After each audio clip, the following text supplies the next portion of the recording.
Mes amis, je retrouve le général Roure, que vous connaissez, le général Henri Roure. Bonjour Henri, comment vas-tu? Très bien Eric, et toi-même?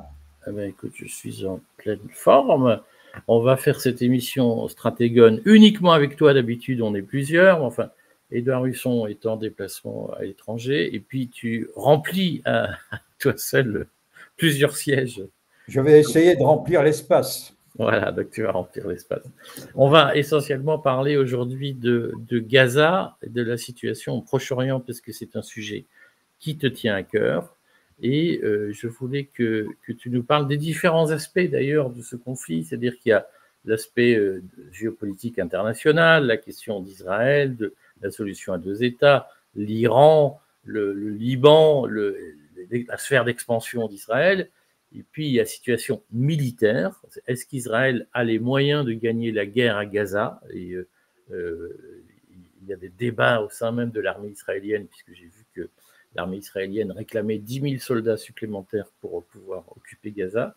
Et il y a l'aspect humanitaire par lequel on pourrait commencer d'ailleurs, puisque ce qu'on voit quand même est hallucinant à Gaza. Est-ce que tu en es d'accord?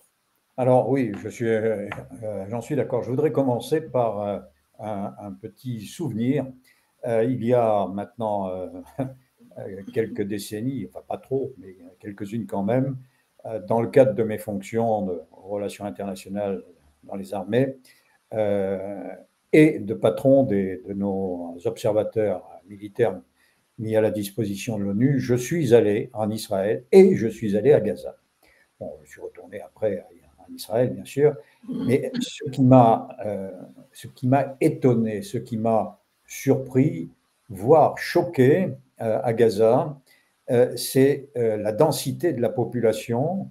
Il n'y avait pas les barrières que l'on a maintenant, il y avait un réseau RIBAR, un réseau de fils de fer barbelés et de défense simple pour marquer la frontière avec Israël. Mais ce qui m'a marqué, c'est la densité de la population. Ça grouillait du côté de Gaza, et puis de l'autre, c'était de vastes étendues agricoles parfaitement ordonnées, à l'européenne, bien évidemment.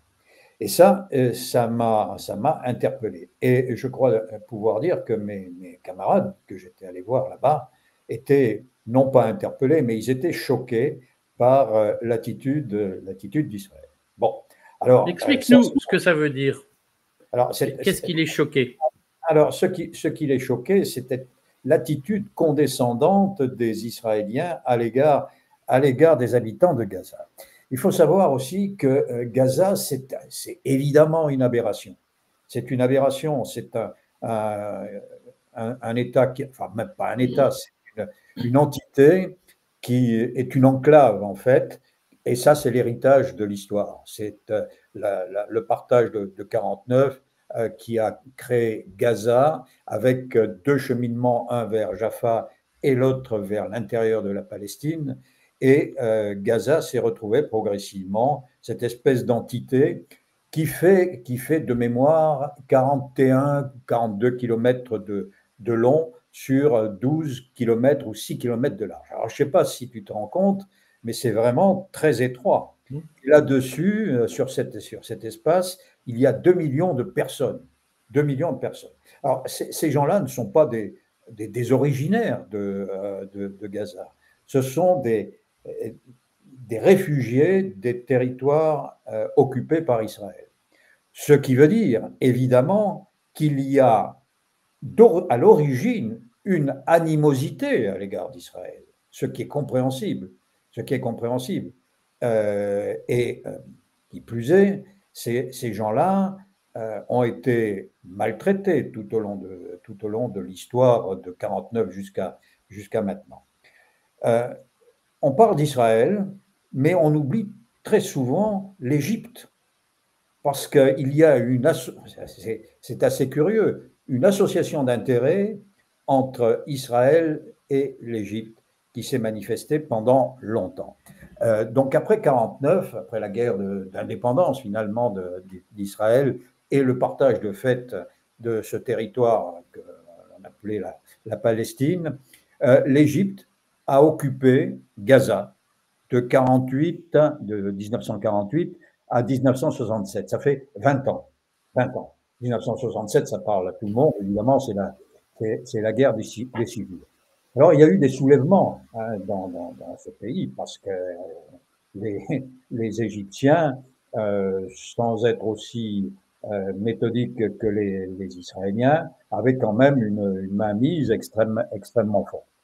Et Nasser a considéré qu'il fallait donner une certaine autonomie à Gaza. C'est ce qu'il a fait. C'est ce qu'il a fait. Alors, il y a eu la crise de Suez de 56, évidemment. Israël s'est emparé du Sinaï et s'est emparé de Gaza.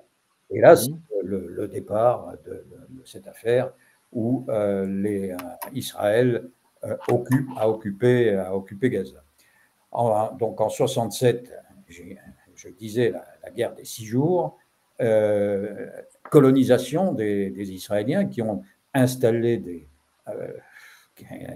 colons sur place, et pendant 38 ans, donc 20 ans l'Égypte, 38 ans Israël, 38 ans d'occupation israélienne. Chaque fois qu'il y a eu des émeutes, qu'il y a eu des mouvements, les Israéliens ont agi avec brutalité pour établir l'ordre. Sharon, par exemple, voulait vider Gaza. Vider Gaza, c'est quelque chose qui revient aujourd'hui. Netanyahou voulait vider Gaza. Et donc, cette idée est rémanente. Donc, il y a eu les intifadas, on ne revient pas là-dessus, il y a la première intifada en 87, et puis qui est née à Gaza, et puis la deuxième c'était en 91, je crois, de mémoire. Alors, là, il faut savoir qu'avant, il y avait une possibilité de passage de Gaza jusqu'en Cisjordanie et jusqu'en Palestine. Et en 2001, les Israéliens ont arrêté cette possibilité de passage, ce qui a fait que les Gazaouis se sont retrouvés dans une prison à ciel ouvert. Alors, en 2007, évidemment, il y a eu la victoire du Hamas. Le Hamas, organisation terroriste, qui a abouti, cette victoire, à la quasi-indépendance vis-à-vis de l'autorité palestinienne de Gaza. Quasi-indépendance. Et d'ailleurs, il y a un moment, en 2018, il y a eu un attentat à Gaza, raté, contre Rami Abdallah, qui était le premier ministre palestinien et qui faisait une visite tout à fait normale, puisque Gaza dépendait quand même de l'autorité palestinienne antérieurement. À partir de ce moment-là, eh bien, il y a eu un partage et une réconciliation quasiment impossible entre le Hamas et le Fatah. Le Fatah qui était à la tête de l'autorité palestinienne. Voilà, donc c'est ce bref panorama pour montrer que la situation n'est pas aussi simple qu'il pourrait y paraître lorsqu'on regarde ce qui se passe aujourd'hui. Alors maintenant, les intérêts. Pourquoi Israël, finalement, voudrait que cette enclave disparaisse? D'abord pour l'unité territoriale. Vous savez que les Israéliens, les partis extrémistes, les partis de la droite nationale veulent ou espèrent la création d'un grand Israël qui s'appuierait sur des idées bibliques. Hein. Mais bon, Gaza existe et virer 2 millions de personnes, ça sera extrêmement difficile. C'est pas impossible, mais tu te rends compte que c'est quand même une opération extrêmement lourde et puis qui provoquera des réactions. Alors, à propos de réactions, justement, ce qui est étonnant dans cette affaire, c'est qu'en dehors de quelques États musulmans, la plupart sont très silencieux sur ce qui se passe. La plupart sont très silencieux, que ce soit l'Égypte, que ce soit le Maroc, que ce soit d'autres pays, mis à part le Qatar, mis à part le Yémen, mis à part évidemment un État musulman puissant et opposé, on y viendra tout à l'heure, à Israël, l'Iran, il n'y a pas grand monde pour s'élever contre ce qui se passe en Israël. Les seuls qui critiquent la façon de faire des Israéliens, donc à la suite de cet attentat du 7 octobre 2023, c'est une partie de l'Occident, pas tout l'Occident, pas la plupart des responsables occidentaux, mais la presse occidentale et une philosophie occidentale, une philosophie humaniste. Alors, je reviens sur cette terre. Elle est intéressante donc pour ce premier aspect pour Israël, parce que le grand Israël. Mais il y a aussi des aspects économiques. Tu sais très bien qu'entre Chypre et la côte continentale, il y a des réserves considérables de gaz et de pétrole. Et ça, est évident qu'Israël ne peut pas laisser échapper la chose. Il y en a au large du Liban, il y en a au large d'Israël, bien sûr, mais pas suffisamment. Donc Gaza représenterait pour Israël un formidable atout économique. Bon, il y a plein d'autres raisons que l'on pourrait trouver. C'est se débarrasser du Hamas.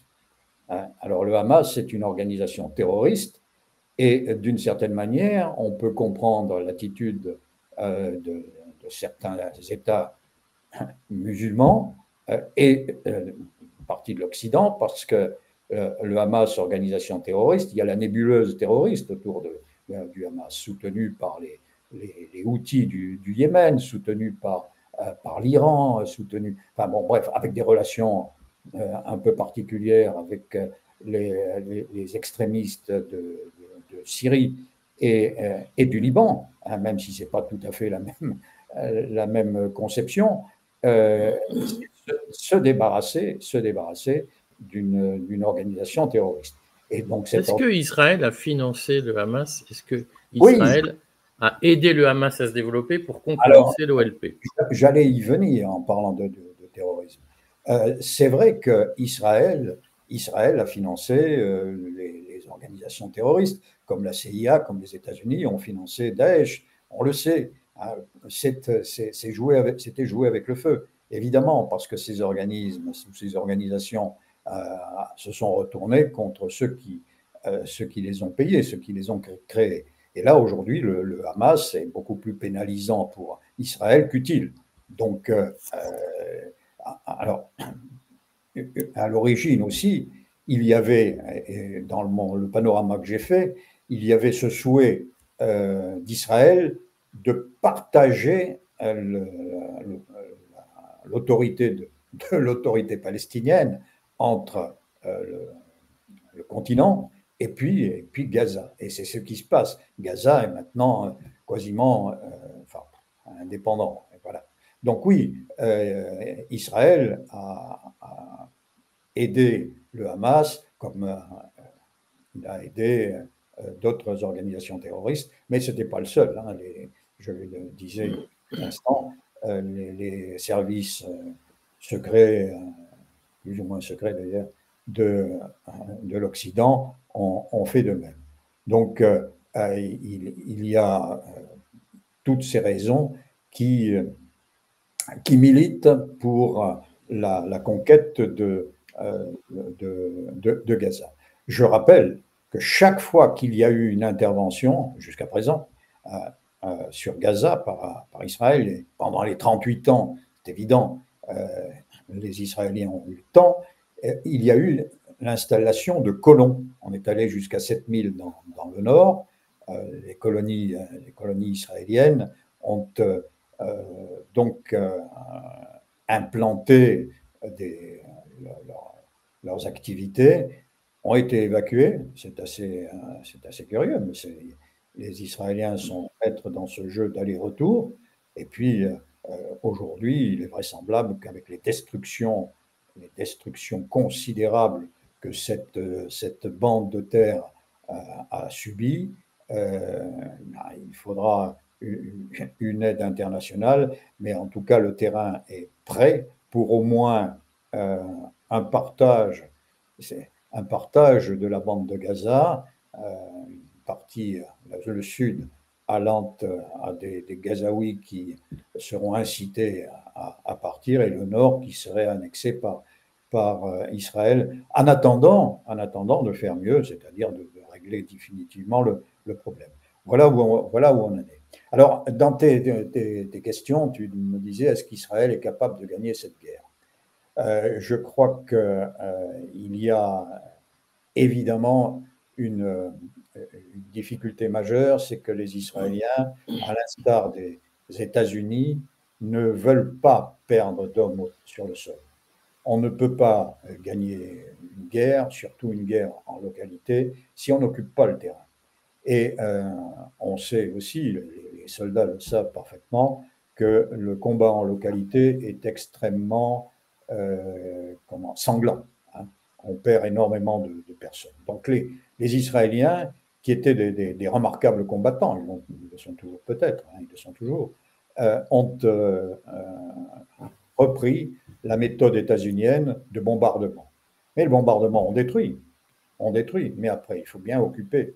Alors, je ne sais pas comment ça peut se résoudre au plan militaire, parce qu'il y a quand même quelques centaines de milliers de personnes, on ne peut pas les exécuter toutes. Hein, il va falloir traiter cette affaire au plan nécessairement diplomatique. Hein, au plan nécessairement diplomatique. Alors, pour l'instant, je crois que les grandes puissances observent plus qu'elles n'agissent.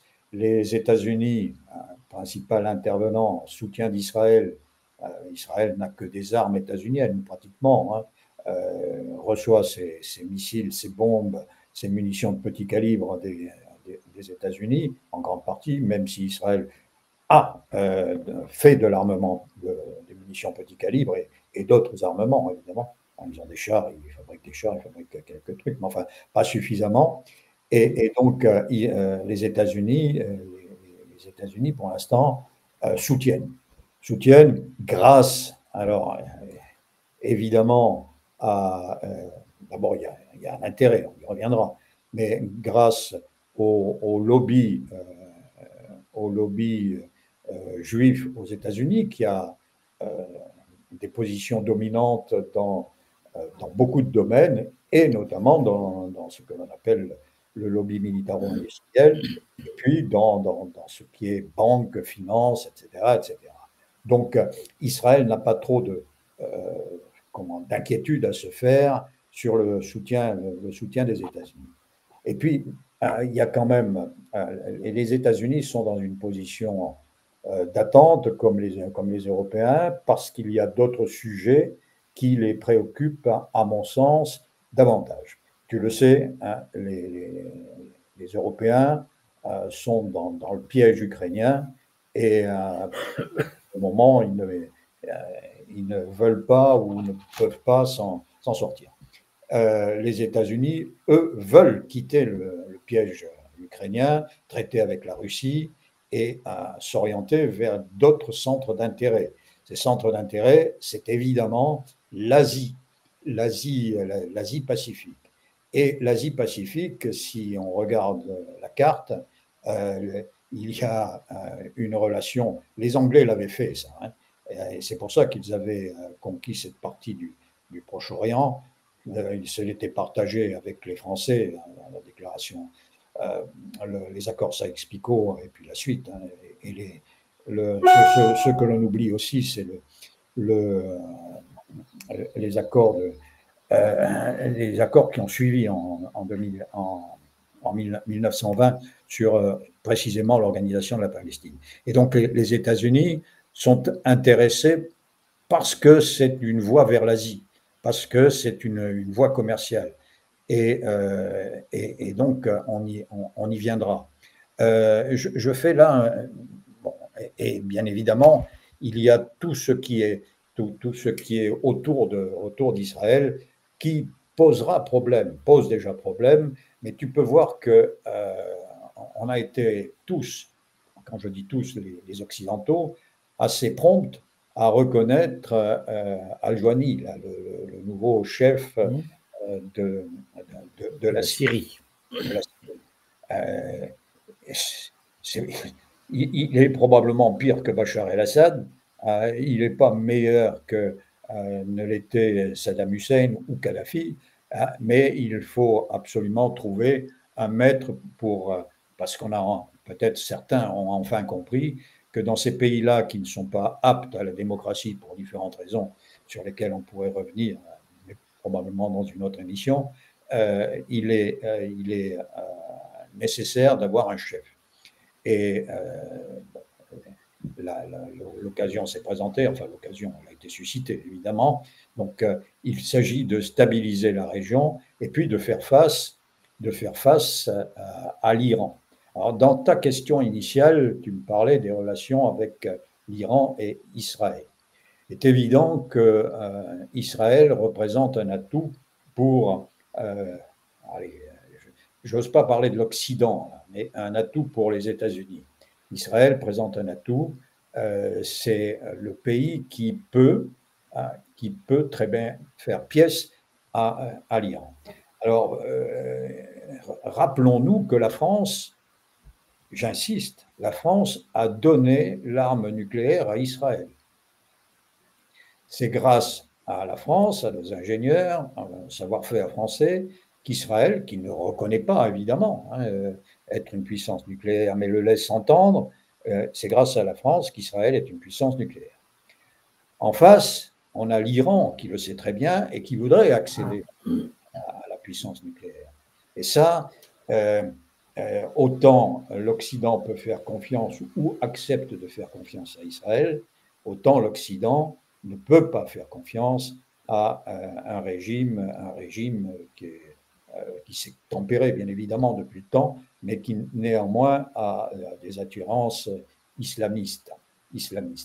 Donc, il y a cette confrontation, pour l'instant verbale, théorique et accessoire, entre l'Iran et Israël. Regardons la situation en Syrie. La Syrie est éclatée en réalité. Il y a les Turcs qui sont au nord, les Kurdes qui ont une vaste zone, il y a les Alaouites qui sont, c'est l'ethnie, ou plutôt l'ethnie, oui, l'ethnie de Bachar el-Assad, et il y a les Druzes, et puis il y a aussi un territoire qui a été occupé par Israël qui s'appelle le Golan. Les Israéliens ont occupé une partie du Golan profitant de la situation. Pourquoi ? Tout simplement parce que ça leur donne une position sur la Syrie. Et puis, le Golan, c'est une réserve d'eau. Hein. C'est aussi ça. Enfin, c'est une montagne qui permet d'avoir de l'eau. Donc, Israël est en position d'attente face à l'Iran. C'est de la stratégie israélienne. Et donc, là, on est dans un face-à-face. Alors, comment dire, ce positionnement, il est à la fois voulu par l'Occident, essentiellement les États-Unis, mais aussi les Anglais, les Français, qui ont des intérêts là-bas, et puis par Israël, qui est pour utiliser un terme à la mode, proxy de l'Occident, un intermédiaire, pour parler un peu mieux la langue de Molière. Donc, Israël ne peut pas mener plusieurs guerres à la fois. Ça, c'est toujours pour répondre à prolonger ta question. Il a quasiment éradiqué, pas éradiqué, mais décapité le Hezbollah au Liban. Aidé à l'élection du nouveau président Aoun au Liban. Et ça, c'est bon pour le Liban parce que ça permettra espérons-le en tout cas, de stabiliser ce malheureux pays pour lequel la France a beaucoup d'estime, beaucoup d'affection et pour cause. Mais le Hezbollah, il a perdu ses chefs avec une remarquable affaire commando. Ça, c'est, qui peut faire penser à quelques affaires commando, opérations commando montées ailleurs dans le monde. Mais le Hezbollah est quand même là et il nécessite une présence militaire au nord d'Israël et probablement aussi au sud du Liban. Ça, c'est un premier point. Deuxième point, c'est l'affaire du Hamas. L'affaire du Hamas, elle n'est pas réglée. Les Israéliens voudraient mobiliser entre 15 et 20 000 hommes supplémentaires. Et on sait qu'il y a une réticence dans la population à poursuivre ces guerres. Ça, Israël, qui est une démocratie, est obligé de le prendre en compte. Donc, vis-à-vis de l'Iran, l'affaire est pour l'instant en attente. Et tant que, à mon avis, c'est une analyse tout à fait personnelle, tant que l'affaire de Gaza ne sera pas réglée d'une manière ou d'une autre, probablement par la voie diplomatique, c'est ce que je disais il y a quelques instants, je ne vois pas la possibilité d'action hostile contre l'Iran. On prépare, il y a un dispositif qui se met en place, qui sera davantage, à mon sens, dissuasif, parce que les Iraniens ne veulent pas la guerre, ils ne sont pas prêts, mais qui permettra de les faire fléchir et, en tout état de cause, d'arriver à des négociations essentiellement avec les États-Unis et avec Israël en deuxième rideau pour essayer de stabiliser cette région. Parce que tant que l'Iran aura cette volonté religieuse et après tout expansionniste, la situation au Proche et au Moyen-Orient restera instable. Alors il y a un partenaire dont on n'a pas parlé là-dedans, plusieurs, mais enfin un autre, c'est la Turquie. La Turquie est la volonté d'Erdogan, elle n'est peut-être pas affirmée, mais c'est une extrapolation que l'on fait, c'est de reconstituer sous une forme moderne l'influence de l'Empire ottoman. Et toute cette région, évidemment, dépendait de l'Empire ottoman. L'Empire ottoman allait jusqu'à Alger, Alger, même si en Algérie, il n'y avait pas grande autorité, il allait jusque-là. Et Erdogan occupe le nord de la Syrie. Il combat les Kurdes, parce que les Kurdes lui posent problème. Les Kurdes, c'est un État sans territoire, c'est un peuple sans territoire, et ça représente quand même 40 millions de ressortissants. Donc il a ses problèmes, et c'est évidemment dans l'optique, la double optique de contrôler le territoire actuellement occupé par les Kurdes dans le nord de la Syrie et contrôler la politique du nouveau pouvoir syrien que Erdogan se positionne. Donc il y a cette volonté turque qui, elle, n'est pas freinée comme peut être la position ou l'ambition iranienne. Alors, les grandes puissances, les grandes puissances, je viens de le dire, s'agissant de l'Occident, il y a une sorte de position d'attente. C'est relatif, évidemment. Et il y a une grande puissance dont on ne parle pas trop, parce qu'on a cru qu'elle était menacée, c'est la Russie. La Russie, elle a deux bases. Alors, au début, lorsque Aljouani a pris le pouvoir, on s'est dit, oh, les Russes, non, les Russes ont réussi parce qu'ils sont très forts, et parce qu'ils représentent aussi une force considérable, sont toujours dans leur base de Tartous une autre base. Donc les Russes sont là, et eux aussi sont finalement en position d'attente. Ils sont très présents.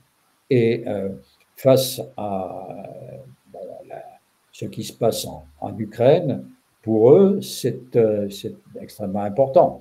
Ces deux bases, c'est avec le Bosphore,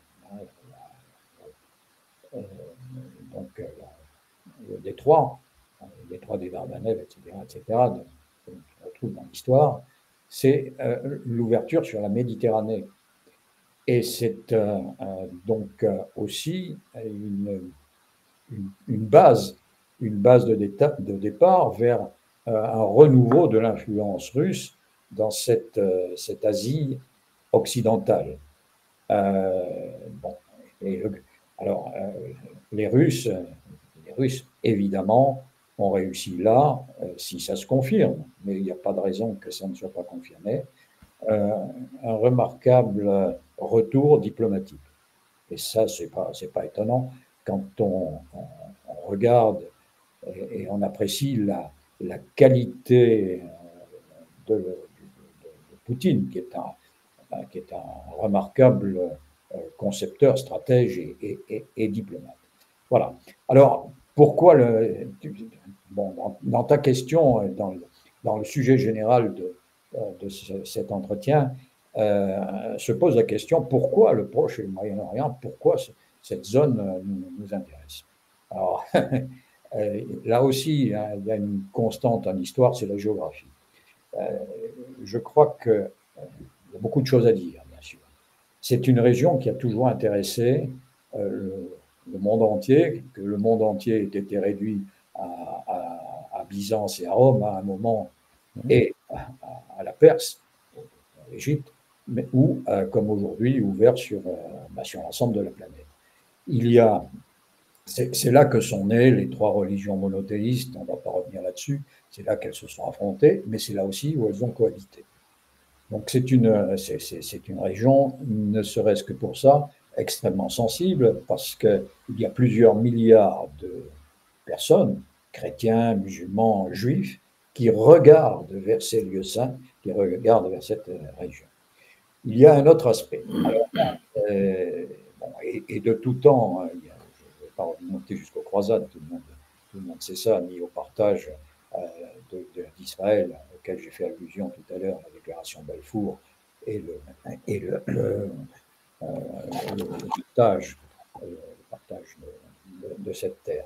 Mais il y a quelque chose aujourd'hui qui est en train de se passer aux États-Unis qui, à mon sens, a d'énormes répercussions sur le monde entier, non seulement sur le plan financier, sur le plan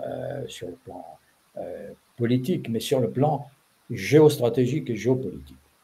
Le président Trump a mis à mal aux États-Unis ce que l'on appelle l'État profond.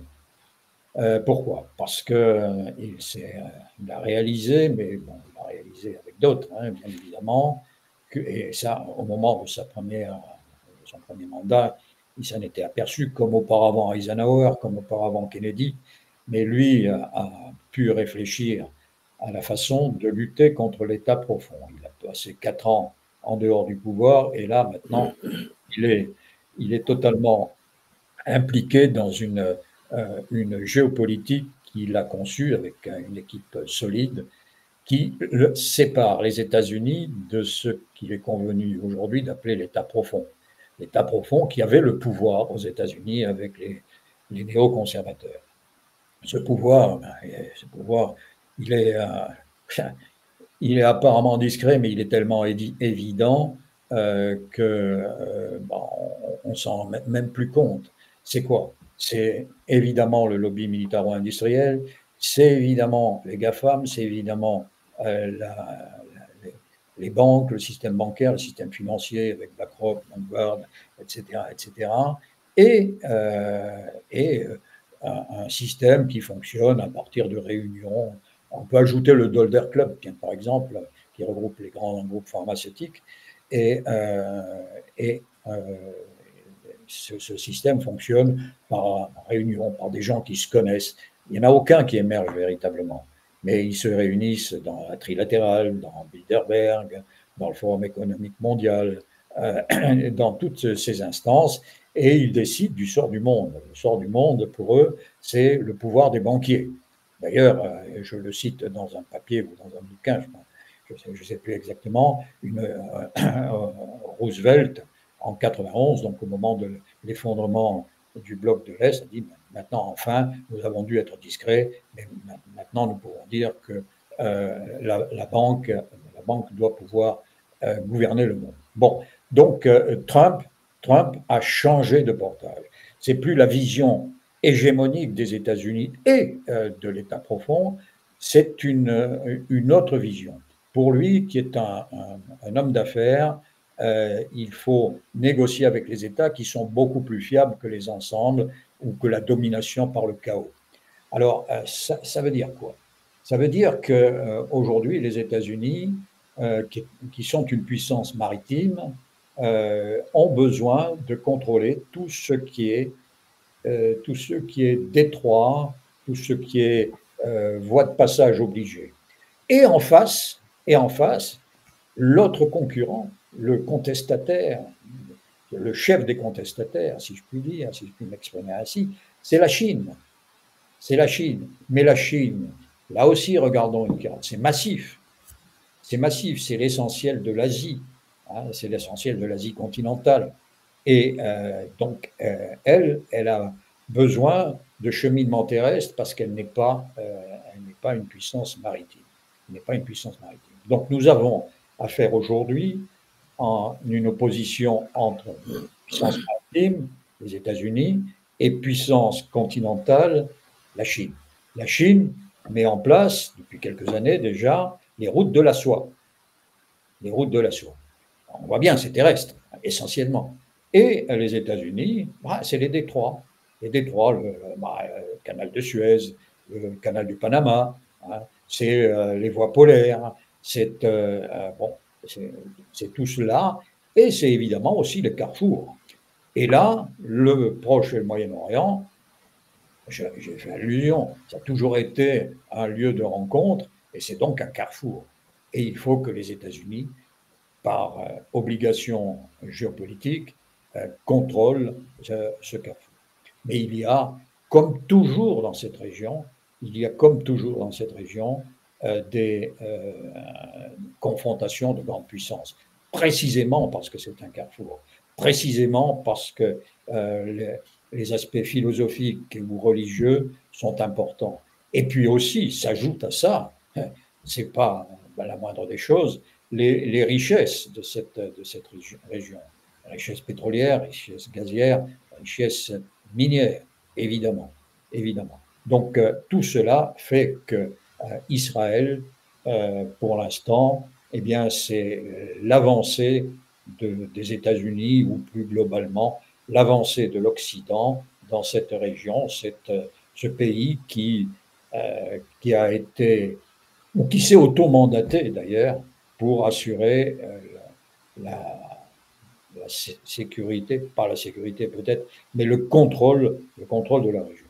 Voilà, grosso modo et très rapidement, ce que je peux dire sur le projet.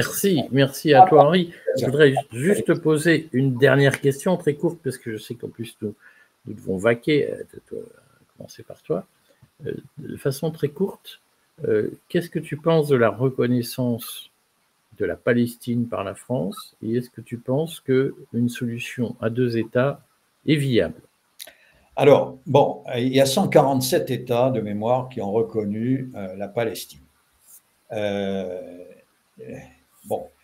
L'autorité palestinienne est représentée à l'ONU, c'est un quasi-État. Maintenant, pour reconnaître un État, il faut qu'il y ait des frontières nettes, des frontières reconnues par l'environnement et par Israël. Comment reconnaître un État qui n'a pas de frontières et qui est finalement, d'une certaine manière, en guerre, dont une partie est en guerre. Gaza, ça appartient toujours à l'autorité palestinienne, du moins formellement. Donc cela me paraît un peu prématuré. Évidemment, à terme, il faudra, c'est ce qui était prévu d'ailleurs, hein, dans les accords initiaux, donc dans les années 1920. Initialement, c'était un seul État, il n'y avait pas de nationalité israélienne, c'était la Palestine. Bon, et puis après, on a reconnu deux entités, l'entité israélienne et l'entité palestinienne. Mais la Palestine, tant qu'il n'y a pas, tant qu'il n'y a pas une délimitation précise, eh bien, c'est pas possible, parce que cet État serait en conflit immédiatement avec Israël. Il y a trop d'imbrications pour l'instant pour que ce soit une affaire logique et une affaire cohérente. Israël, je l'ai dit tout à l'heure, Israël, certains en Israël ambitionnent le grand Israël qui exclut la Palestine. Donc, tant qu'il n'y a pas du côté israélien une évolution, c'est-à-dire tant qu'on n'a pas contraint Israël de rester dans des frontières fixées, reconnues internationalement, reconnaître la Palestine, c'est mettre du sel sur la plaie. Autant l'idée est juste, autant les circonstances et le réalisme empêchent pour l'instant, à mon avis, la reconnaissance par les grandes puissances de la Palestine en tant qu'État. Donc, on a encore quelques années devant nous. Il faudra régler le problème de Gaza, savoir ce que devient Gaza, et puis après, voir avec les Israéliens, contraindre les Israéliens probablement à modérer leurs ambitions pour que la Palestine ou l'autorité palestinienne devienne représentante d'un véritable État. Voilà ce que je peux dire actuellement. Bon, ça va susciter beaucoup de réflexions, je pense. À mon avis, polémique, puisque... Oui, je sais bien, parce que le problème, c'est qu'on est toujours... Il est très difficile de s'abstraire du contexte, d'être objectif, parce qu'on a affaire d'un côté et de l'autre à des idéologies. Hein. Et l'idéologie, ce n'est pas obligatoirement la vérité. C'est partiellement la vérité, bien sûr, mais ça n'est pas totalement la vérité. Quand on veut faire de l'analyse géopolitique, il faut essayer d'être... je dis essayer parce que c'est très difficile, être froid. On ne peut pas être froid, mais le plus objectif possible. Et là, je sais bien, les Palestiniens sont présentés par les médias essentiellement occidentaux comme un peuple maltraité, malheureux. C'est en grande partie vrai. Mais et Israël a des ambitions. C'est aussi vrai. Donc,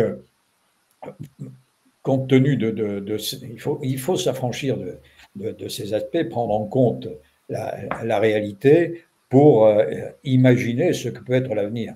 Mais c'est comme imaginer, ça ne veut pas dire aller vers la vérité. Hein.